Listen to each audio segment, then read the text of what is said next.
Hey everyone. So I am really happy to introduce a very good friend of mine, Kevyn Nguyen. Kevin has been a body worker and a healer, and he's been helping clients heal themselves through touch and breath, doing this for 14 years now. Today, we're going to be talking about how important it is for us to remember to breathe consciously. So I'm really excited. Welcome, Kevin. Thank you. Thank you for having me. Absolutely. So, yeah, tell us a little bit. If you wanted to start with by telling us a little bit about yourself, feel free. Mm, I've been healing people for 14 years, sitting at the same spot at a chair massage that I run in Whole Foods in Colorado Boulevard.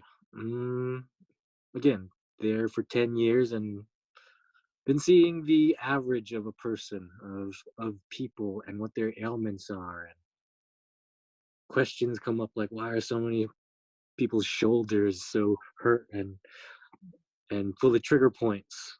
And then life provides one answers if one asks. And so you realize, oh, okay, most people's hearts are contracting for some reason. Mm. And so you wonder why their breath is being stifled.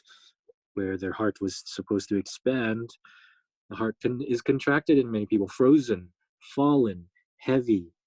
And now the arms are connected to the chest. So if the chest contracts and falls, the arms are going to go into the chest instead of shoulders back and down. But getting ahead of ourselves,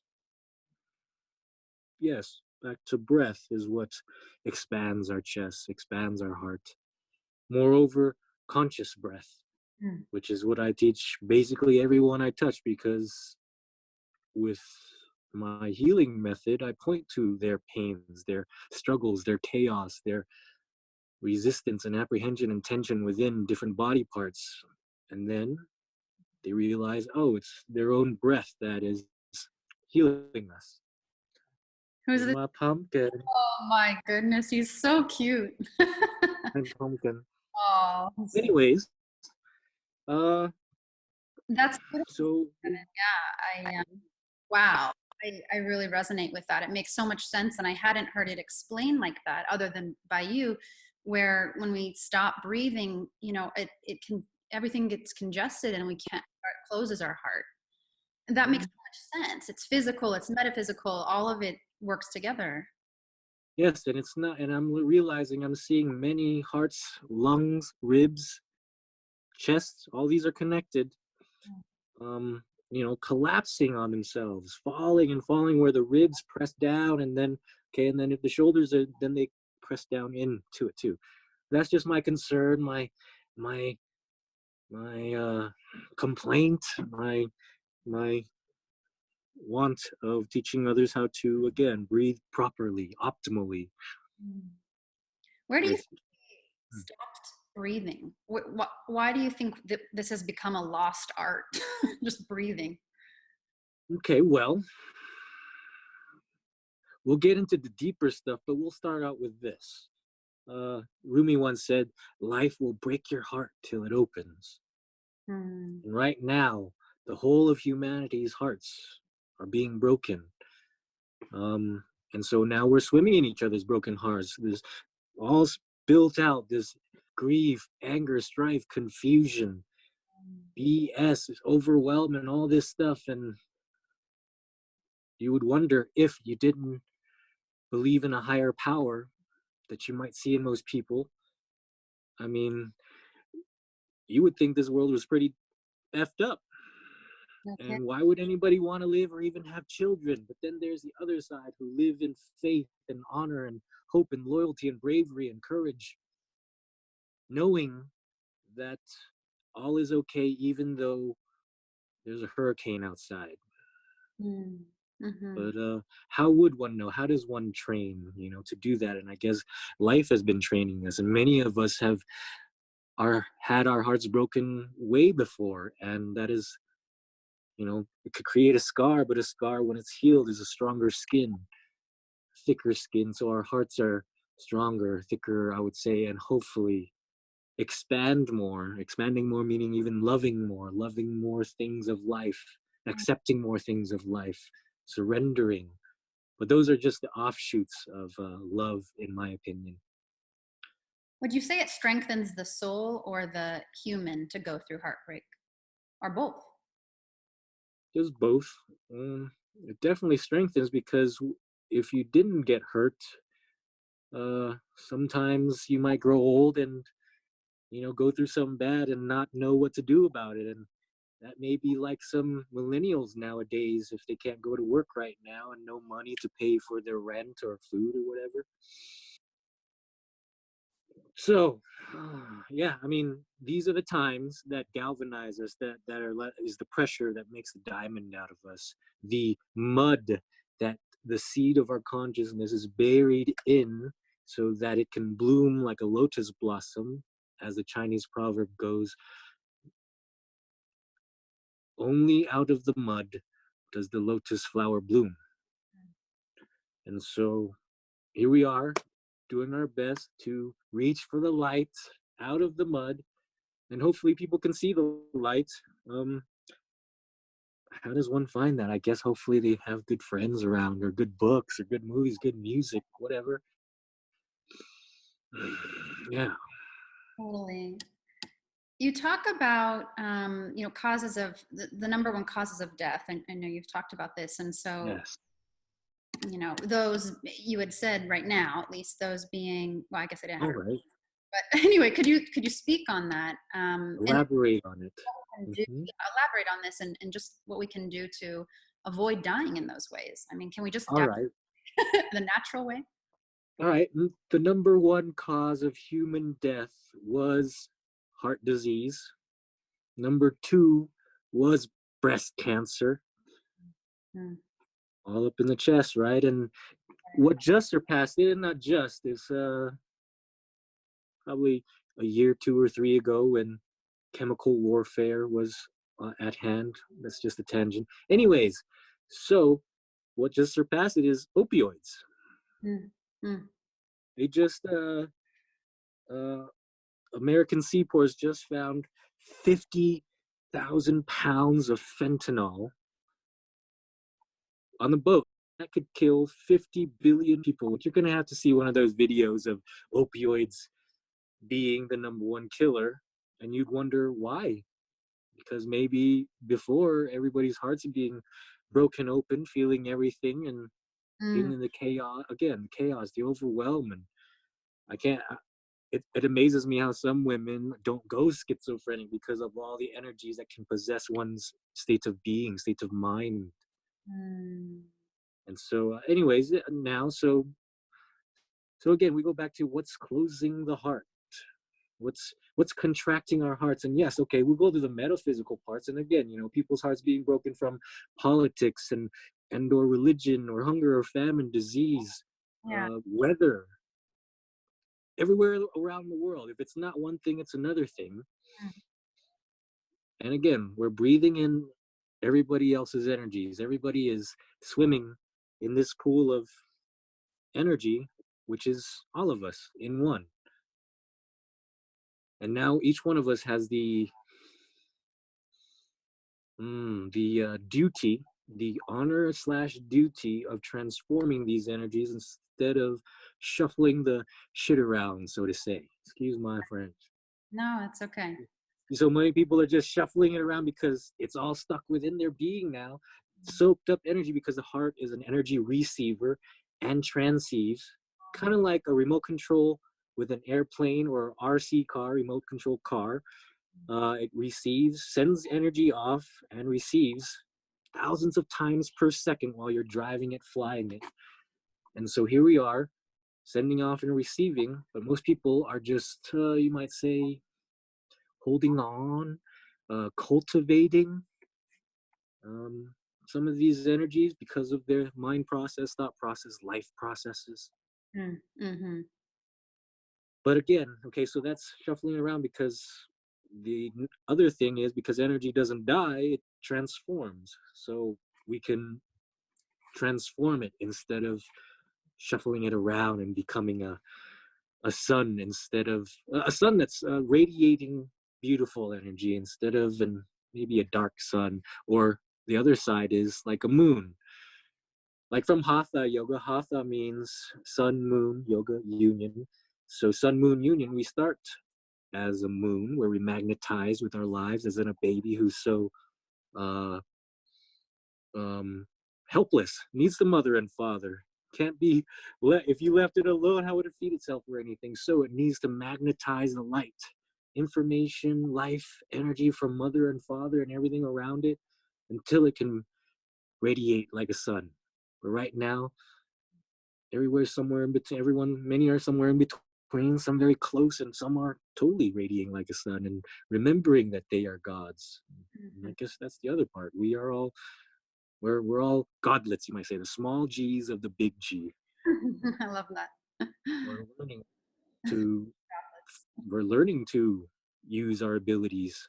And but right now also you can say then that the world, the dark side, the loyal opposition, uh the bad guys, whatever, are mm, they have what is that, duped us into using our powers against ourselves. What are our powers? What's our main power? We create through our state of being. As Bashar or Daryl Anka, if anybody's ever heard of Bashar, who he's a channeler.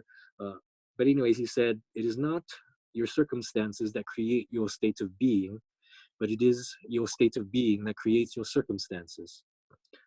And so right now, many people's state of being has been possessed, manipulated, controlled, subverted. But, now is the time where you can say again, we take this, we possess ourselves back. As Shakespeare once said, hell is empty and all the devils are here. And some people of this world are possessed by their devils, and some of us can learn, or have been possessing our devils. We tell them where to go. What We would you, tell them what. sorry, what would you say? What time? What would you say our devils are? Our devils are, you would say, our apprehension, our fears, our resistances, our fights, our struggles, our worries, Hmm. instead of what is the opposite of. Then there you can say our angels. Our angels would be like, sit in faith, sit with yourself, be with yourself, breathe, don't don't look so down on everything, see more of the rainbow, stuff like that. So that right now, again, all the devils are out, and you can see how it can possess much of the world to be in fear and struggle. Yeah. And I hear you saying that it's people aren't wanting to feel and they don't want to feel their emotions. So how do you There's feel so much to feel. there's so Hmm. so what should people do? I know a lot of people fall into addiction, they fall into these different things, distractions so that they don't have to feel, but tell us why it's so important and maybe how to navigate that, how to learn how to feel. Hmm. Well, the derivatives of love, I would say, instead of derivatives of fear, because I usually say live in love, not live in fear. But what does living in fear mean? But then, and then living in love, is that like, oh, you're in love with everything, want to hug a tree, want to hug everyone, and lovey dovey? No, we'll start with the derivatives of fear first. And to live in fear might be to live in the smallest seed of fear, I would say, is doubt. Like, do you doubt that there's a higher power? Do you doubt in your own power, in your own ability to heal or rejuvenate or self govern or be sovereign from outside forces? So, first is doubt, and the opposite would be faith or belief, you might say. Anyways, we're going to stay in fear. What else is fear? Fight, resistance, apprehension, tension, bracing, Mhm. paddling upriver in life. And that just wastes a lot of energy instead of the other way of moseying on down. So we'll go on to the love side. And so for me, the love side, why is it so important? Because you create what you fear and you create what you love. Or as Ralph Waldo Emerson once said, I believe it was him, he said, whether you believe you can or whether you believe you can't, you are correct. So most people right now, whatever their belief is, oh, we're all gonna die. You're correct, and that's gonna create degradations of your molecules and body cells and your mind and psyche and being or whatever. Right, it manifests physically as well. Mm-hmm. And then what about the opposite side? If see, I'm in front of books right now. Louise Hay, she wrote the book "You Can Heal Your Life," and she shows all the ailments in the back glossary, and it's all the elements mainly are created from anger or resentment or fear or struggle and whatever disbelief and many other things that can create bloody noses or hurt knees or broken teeth are from your states of being alone. So if the negative stuff can create negative or degradations in the body, negative things to happen in the body, what may happen if one were in positive thought, good vibrations? How do you even explain that? First, it's again states of being or perception, or how do you see the world? Do you kind of like you've heard in the past? Are you yeller boy? That's usually fear, in the Western times. Or man, I was so pissed off I could see red. And so, what does that mean? They were so angry or passionate about something. Or, the person who has a green thumb, who likes to do gardening. So these are different colors of ways of being, perception wise.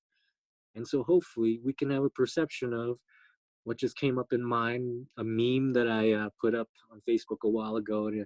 But basically, it said divine nonchalance. That's what I uh, put the meaning down to. How one may have divine nonchalance, like everything that's going on, let it flow like a river. But anyways, so back to the perception. Hopefully we can sit in faith, or I like what the Bible said, walk by faith and not by sight. And many people right now, if the Buddhists meant what was all of this as an illusion, then many people are kind of possessed on a negative way with this illusion. But how do we get positive? I don't know. I guess life is the trainer to make you to become the Jedi or a Sith. Which way do you choose? Do you choose, to use others to promote fear and chaos and struggle, or promote love and honor and bravery and valor, loyalty, all the good stuff of love? And then, as you are that within that vibration, these are higher vibrations instead of the low thick stuff like anger and resentment and shame and guilt and all these. And a So lot, hopefully. Kevin, a lot of people want to avoid feeling all those emotions you just said, the anger, the mm, mm, all of it. mm. What's the importance of Okay, facing those emotions, even temporarily? all right. What happens if we numb those emotions? Well, as Carl Jung and Eckhart Tolle said, that which you resist persists, that which you fight strengthens. Mm. And just like a massage, as or we'll back up a little bit, just like Jackie Chan would say, life is kung fu, or what's his name, Lance Armstrong, life is biking, or Michael Phelps, life is swimming. I would say life to me is like a massage where I'll press on a person's pain, and if they fight it, it won't go away. It'll strengthen. If they resist it, it'll persist.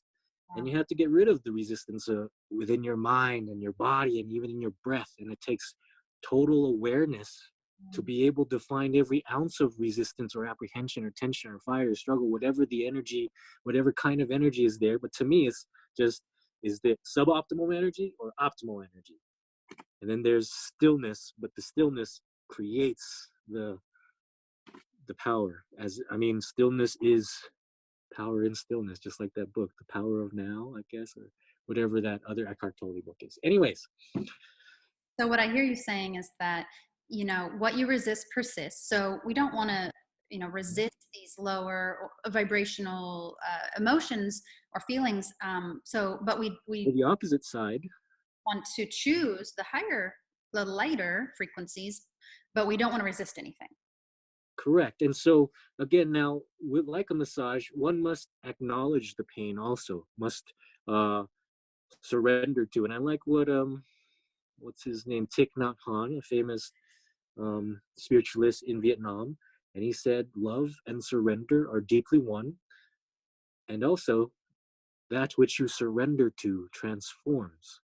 And there goes the answer to that equation there. If that which you resist persists and that which you fight strengthens, the opposite is that which you surrender to transforms, because energy doesn't die, it moves or transforms in the first understanding of physics, the law of physics, I guess. I love that way of saying what So you. here we are, we're moving, hopefully inside our bodies, we're moving our energies, the rivers of blood, and melting our lymph so that it isn't hard as butter. Instead, it flows like oil, and we breathe out the condensation not only through our mouth, but your skin is a second lung. Mm, So your pores are condensationing out every moment of every day. mm, So here we are with like a massage. Once one can surrender and cultivate surrender or acceptance or allowance or letting go, and um, even better would be welcoming their pains. mm. And Wow. that's why with the chair massage place that I run, it's my company's called Deep, and it go and down in small words, dot dot dot, hurts so good. That's awesome. Then uh, so we got to cook our noodles, as in our muscles. Our muscles are like noodles, and right now many people's noodles are being overcooked because there's so much energy in them, and the energy must be redistributed properly, kind of like how top 1% hold a lot of money, and there's lopsided of people who don't have too much money. Now we have to allocate the energies within ourselves, where if there's contraction in our hearts or chest this way, that means the muscles in our back must be able to be strong enough to pull back, and the chest must let go of its fights, resistances, apprehensions, tensions, the the energies that we're all swimming in, and the duty of each individual to transform. As in, what did Rumi also said? He said, I once was cunning and I thought to change the world, but now I am wise, I will change myself. And as each one changes oneself, it'll be uh, like what I mean, I'm no Bible thumper. I'm just saying it'll be the second coming and the fourth and the fifth and the sixth, until all of humanity comes to realize the God within, and each one of us being that individual flower, organic flower, not cookie cutted, where some people might have that happen because of following the crowd or something. But that's, again, another thing, following the crowd is in being in angst, being panicked, and, all that stuff, or be still, as a famous saying goes, be still and know that I am God. And so each person, if they said it to themselves, they would hopefully sooner or later, as life teaches them, you to become that God within, to become their own individual godlet, Yeah. and hopefully they bloom a beautiful flower and open their gifts. Everybody has gifts. It's just not a lot of people open them, I guess, and hopefully their breath, when they learn how, with conscious breathing, open their flower of their blossom, their own psyche meaning soul in Latin. And the soul can be like multifaceted, like a diamond, or again like the lotus blossom, thousand petaled lotus blossom. I hear you saying that breath can help you with your own unique self-expression, which I think Mm. is so beautiful. Like I'm really hearing through everything you're sharing that breath is the center of so many things. Oh, yes. Well, that's because, I Yeah. mean, you can live without food for 40 days. That's the main average, I guess. But then there are beings who live without food, like breatharians who live I only have on breath. a colleague who's been breatharian for like, I don't know, 30 years or something. Then there's watarians, people who just live with water, solarians who live just with sun, uh, fruitarians who live with just fruit. So many things. But anyways, back to the thing. You can live without food for 40 days. You'll die in minutes without breath.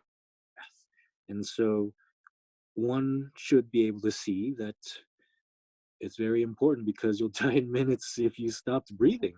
And so you can see how powerful it is once also now if Okay. one can be shown their pain here or there in their body, mind, or spirit, and then as they breathe and sit and welcome it instead of holding their breath, clenching their mind and teeth, and again, that which you fight will strengthen. And so you continue to fight; it's not going to go away. So the opposite is, and sometimes to other ways of saying is unresist, unfight, unstruggle.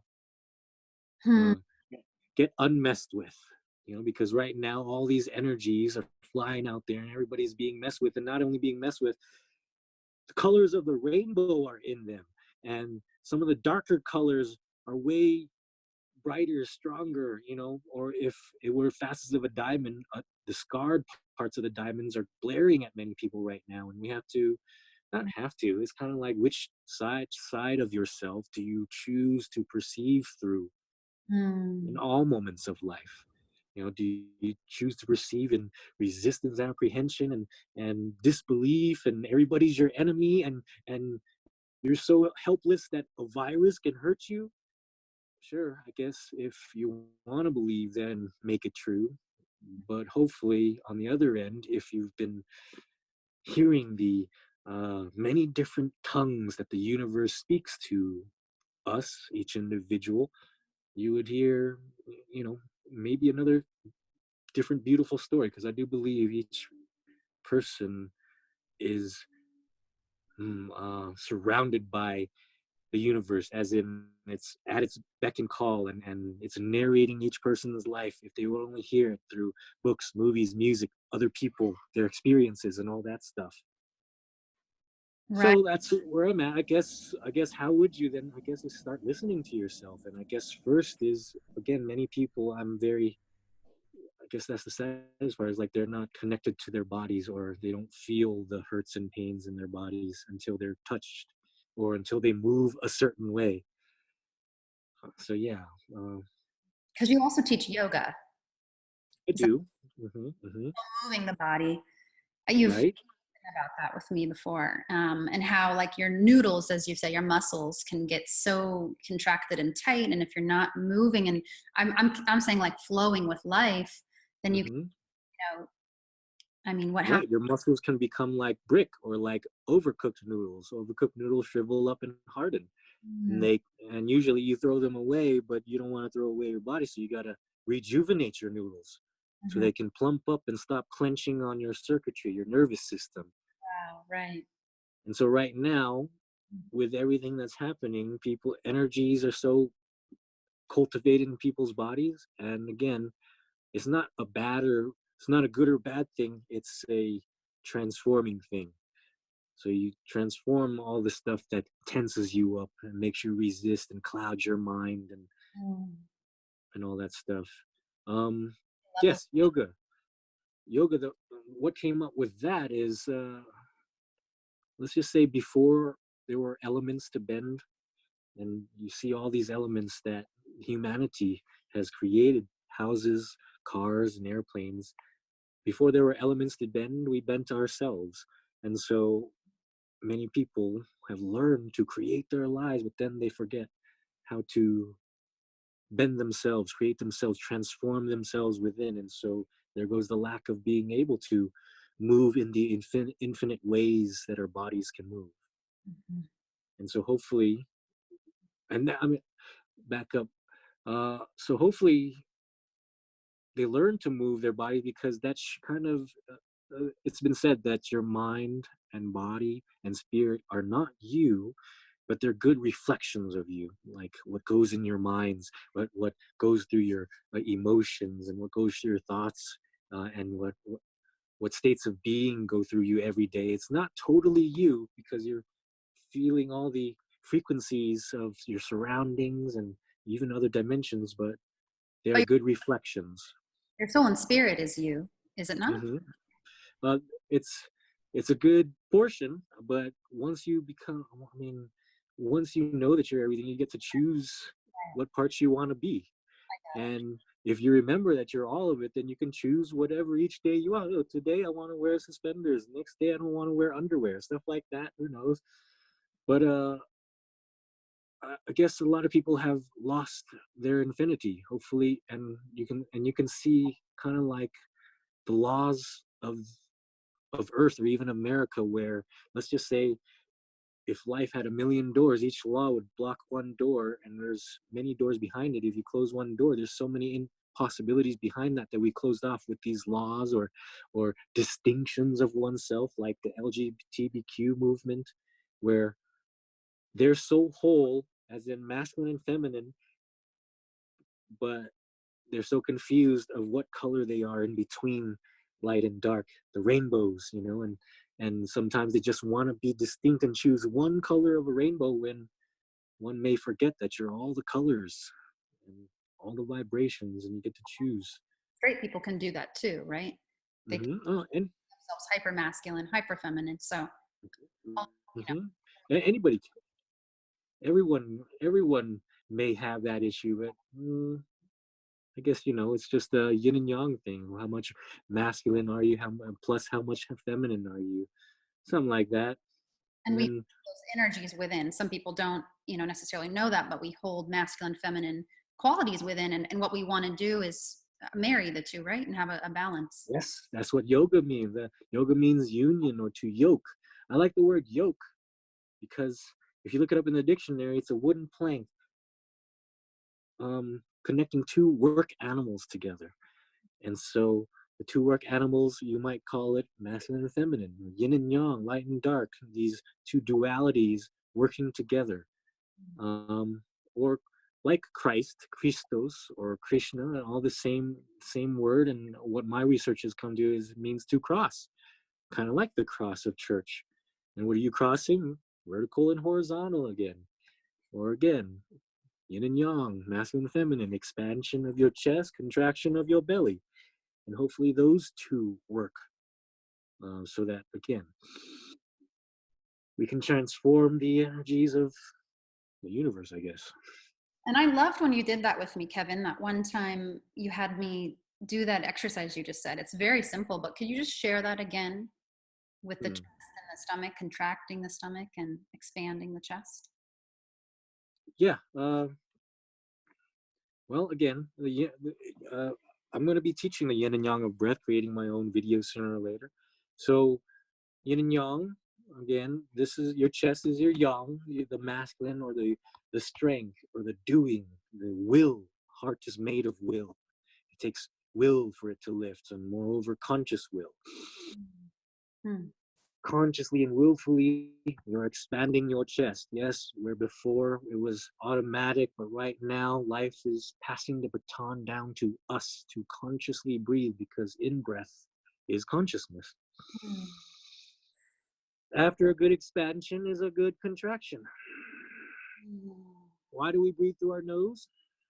Thousands of nerves line our sinus cavity, directly connected to our spine, or the pituitary gland, which is the master gland. Why is it a master? It masters the light that is being soaked up by the nerves in your sinus cavity, so that it literally lights up your spine with all the light particles that it can soak up. Wow. Anyways,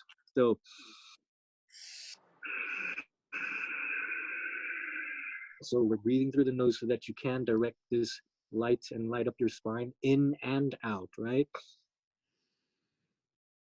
And so that when you contract, a good contraction consists of being able to feel your pelvic floor turn on. What does your pelvic floor consist of? Your anus, your kegel, the holding in your P muscle, and then what's in between is the perineum.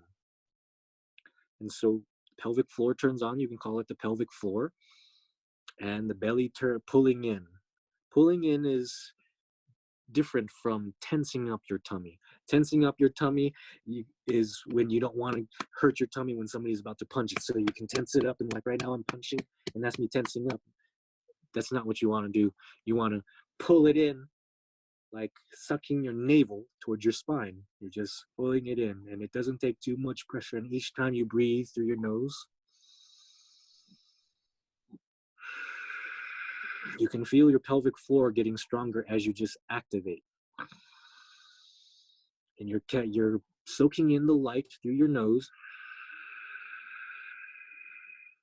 as you pull in your belly and you turn on your Kegel or your pelvic floor so that your contractions are contracting well and strong. And yes, you keep them on. These are called bandhas in yoga. Bandha means lock, bind, hold. And so if I'm just going to give y'all an example because I've been meaning to be the example I hope others would see. So here's the belly out, and here's the belly in. And so we pull that in, and that's the lock right here. So that creates 22 pounds of pressure average so that the chest can lift. Without that, the chest does not lift because the whole front from your jaw to your chest to your belly to your groin is all connected. And most people's chest, if that's fallen and their belly has fallen, their groin has even fallen. And that makes it anterior tilt, or you could say root chakra imbalance, because it's not really anchoring down into the earth or grounding down. And so there goes again the issues of many people who cannot ground, don't know how to ground or feel grounded because they're not their legs, feet, muscles of all the legs aren't really rooting into the ground like a tree. That a strong oak tree has deep, thick roots, and our legs must be as strong to ground ourselves, I guess. So, anyways, so hopefully your yin and yang, expansion and contraction, can turn on your furnace like a bellow to a furnace. Do you know what a bellow is? Some people don't. Most people don't. I guess it's an old thing where we used to have furnaces that well, you put coal in or whatever, and then just imagine it has two handles, and as soon as I do it, you'll understand. That's a bellow that pushes the air into the furnace. So how big is your bellow? Or you can say the expansion and contractions of your ocean. And right now, most people's hearts are so contracted and even frozen. But we have to create enough heat now, enough heat with that bellow of that furnace so that your whole being can heat up, that your whole spine can send the light throughout all your muscles and cook your noodles or melt the taffy, the hard taffy, because there's muscles in between your ribs too. Your ribs must expand. And what was that? It sends heat through the body and it cooks the Yeah, noodles. cooks the noodles. We'll create heat, prana, life force, energy creates heat. And so we're breathing in prana. Prana in other languages chi. And then you can say in English is life force. In other words, also is breath. Um, and and right now, hopefully, we can breathe life back in because right now life is taking many people's breath away. Literally contracting the They're allowing it to take their breath away. It's not actually. it is these are our trials and tribulations, our karma that we chose to come with and get over it with to become superhuman. Super meaning past or above human. And these are all bullshit human stuff that our ancestors, you could say the loyal opposition, the dark side, has created so that we can climb up over or burst through these darknesses, but when we were buried so deep into the darkness, so that we can again finally remember our own lights. I think that's the funnest part about this life right here. That we the experiment was, here's what I'm getting, was, can we totally forget God, spirit, the other side, totally and completely, and so many odds keeping us away from it? Can we remember?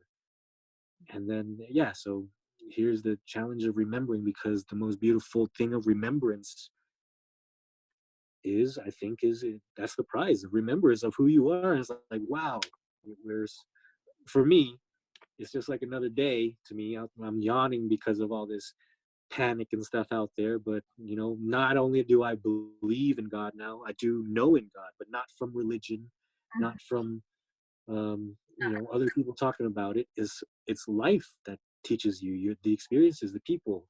And you realize, oh, and now you look at everything speaking to you. And Mm, hopefully you can maybe hear the language. mm, Um, and I guess now breathe, I guess. I don't know. Heal oneself through breath, transformation of self, who knows. right. And it seems like we remember and then we forget, and we remember and we forget this, expansion, contraction until we Reminds me, remember and abide, I guess you could say, in that remembrance. yes, it reminds me of like a bell. And for example, a bell has a ding and a space. And let's just pretend that ding is light and then the space is darkness. And in the past, it would be a long time before a ding, beautiful light. And now you could say it's much faster, as in until it's d and no space. And so hopefully we'll get there where, we're not on and off, as in we're in the light, in the dark, roller coastering up and down, up and down. Instead, we're just up. And that's going to take a challenge, but that's the challenge of lighting oneself up with breath, recharging one's soul with breath. Because usually I'm breathing for two for most people. But then there are those who, I love to heal because they're breathing with me and it creates a resonance. Some people is just neutral, and then some people, like my mom, sad to say, is a repellence. Um, but only sometimes, because with me, my mom is because, she just has old beliefs, old systems of resistance and apprehension, and forgetting how to surrender in her pains or in her chaos or in her struggles. Right. Just the way she's working with her energy.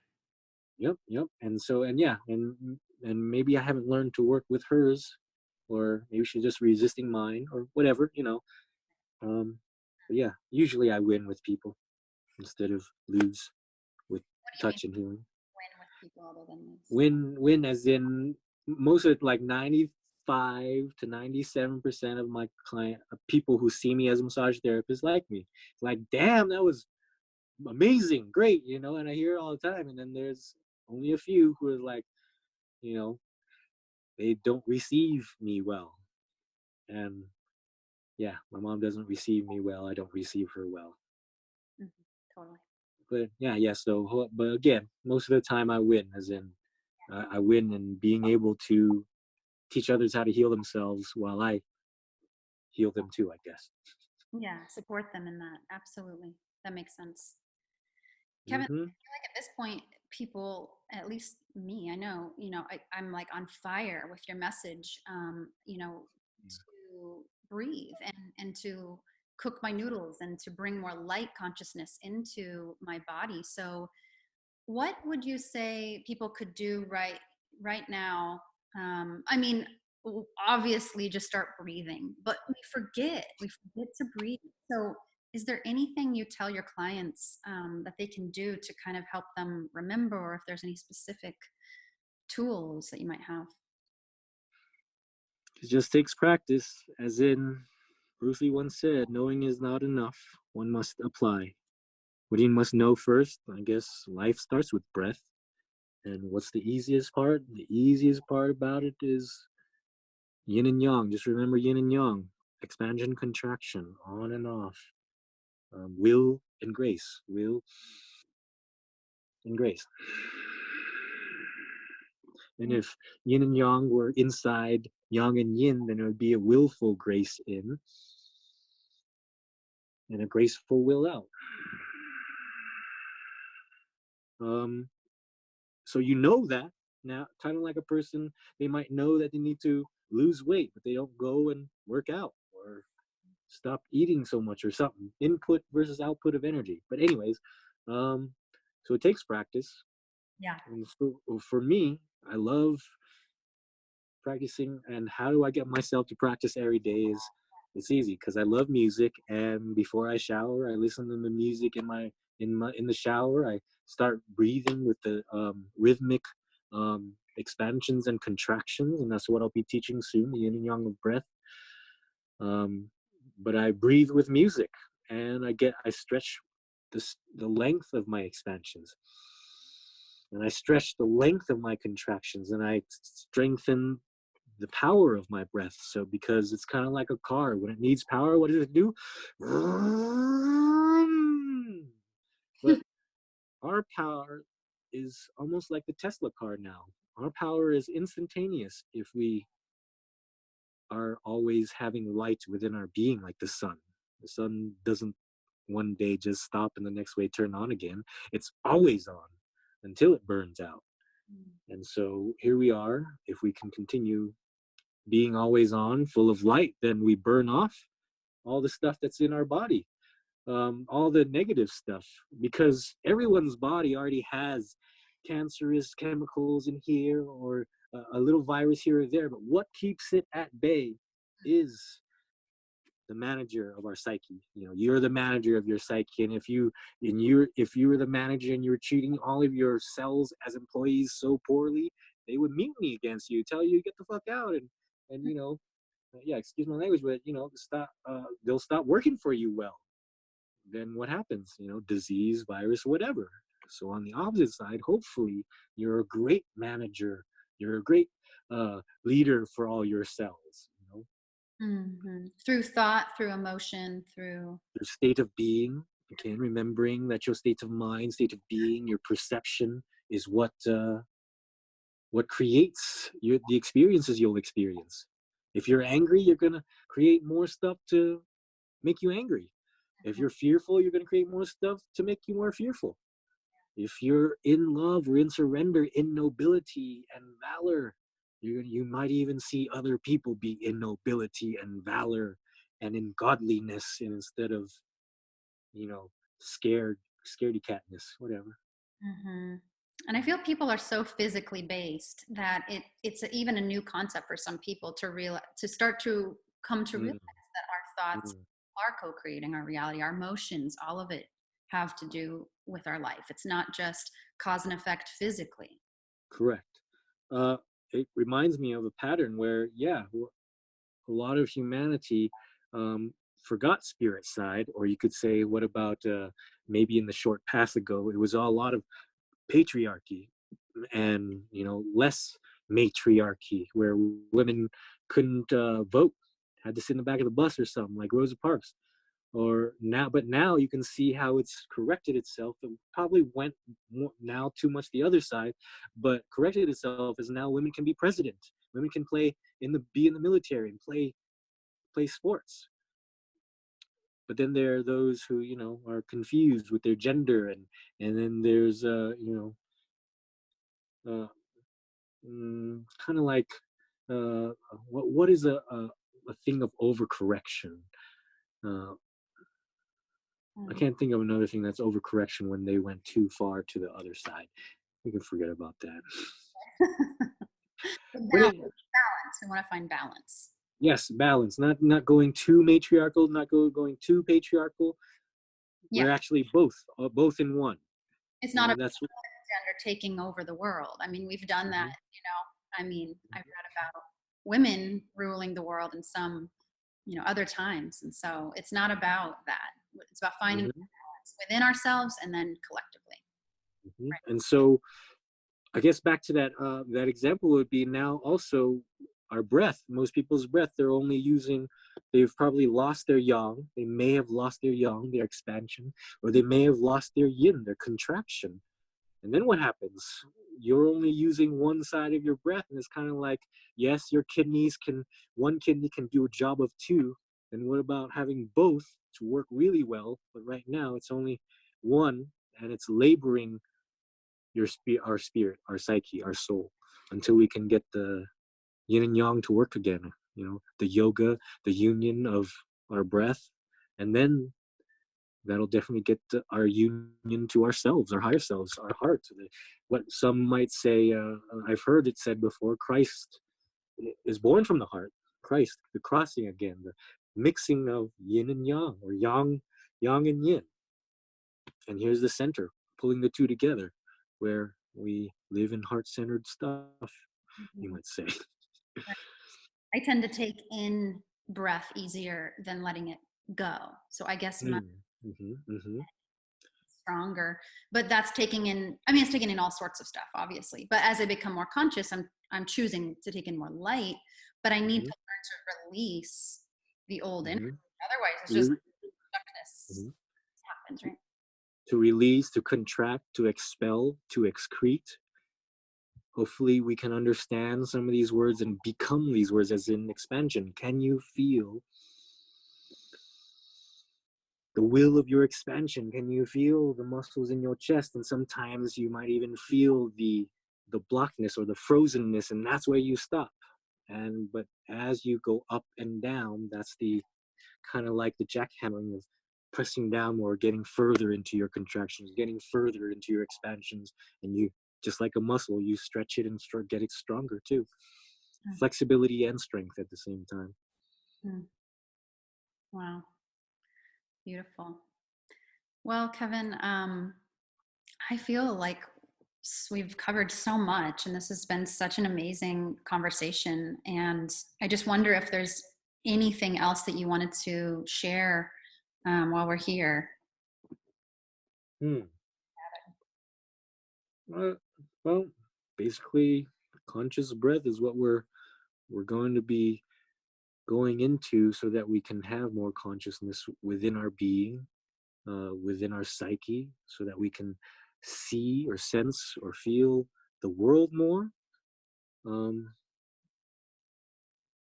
and I guess I'm hoping people would be able to uh, be courageous enough to face themselves, and then also for me facing the world, like right now. This Hmm. kind of almost nerve-wracking to share myself, but hey, see, I feel like it's easy now, I guess.